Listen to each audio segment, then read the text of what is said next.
Good morning, Ross Middle School. I'm Zach. And I'm Eli. Most people think of pets as cats and dogs.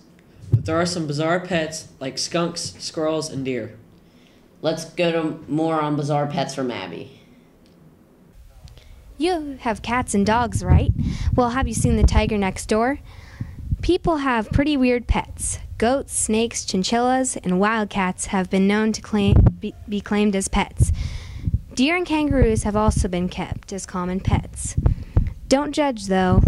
These guys are pretty fun. To have, at least.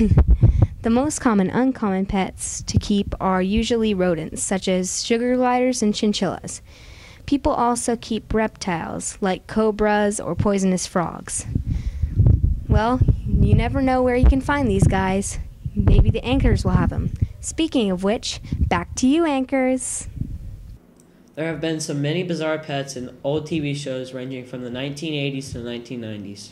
Let's find out more about old TV shows from Katie. Have you ever wondered what your parents or grandparents watched when they were our age?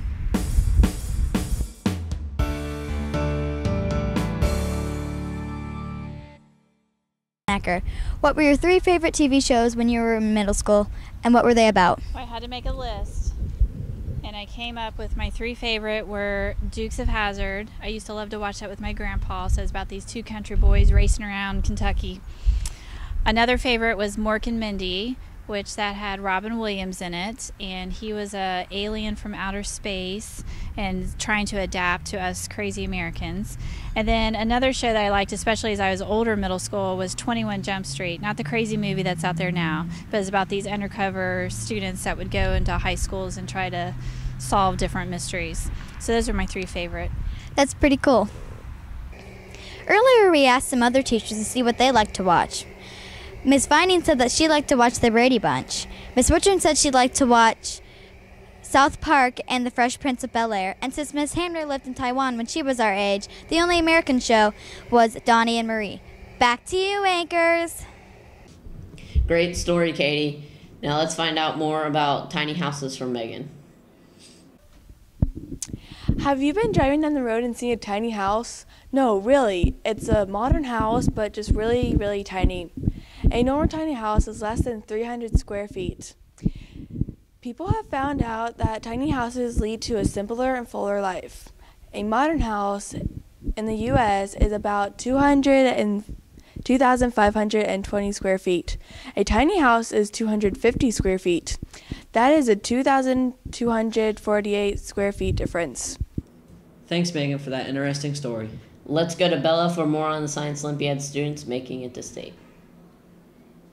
From Friday, April 10th to Saturday, April 11th, Ross Middle School Science Olympiad competed in the state tournament. The tournament was located at Ohio State University.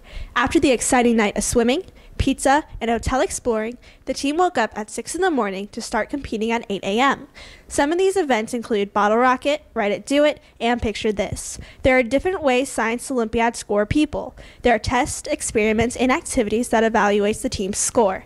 The team of 10 is broken up into groups of 1 to 3 and compete in a series of activities. The team finished 34th overall. Write It, Do It broke a new record for RMS by finishing in 8th place out of the 40 groups he competed. The Science Olympiad had a pretty exciting weekend. Back to you, anchors. Speaking of science, a cool science experiment you could do is putting a fire out with a subwoofer. Let's find out more about that from Olivia. Have you ever heard of the new way to fight fires? If you haven't, well, it's a machine that puts out fire with a bass note. The people who invented it are Seth Robertson and Viet Tran, 2 seniors from George Mason University. The sound waves separate the oxygen in the fire from the fuel. The pressure wave is going back and forth and against and agitates where the air is.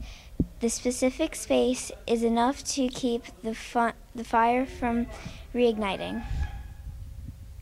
Now it's time for the Motto Lotto.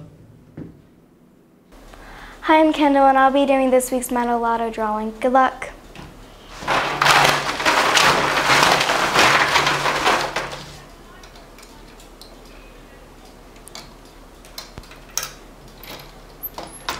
Our first $10 winner is Lainey Demaropoulos for getting an A on her test. And our second $10 winner is Brady Logan for getting a recycling team. Good job. Make sure you go down to the office at the end of the day to get your reward. Congratulations, Motto Lotto winners. And don't forget to go follow us on Twitter at GMRMS. Have a fantastic Friday and a wonderful weekend, RMS. Peace.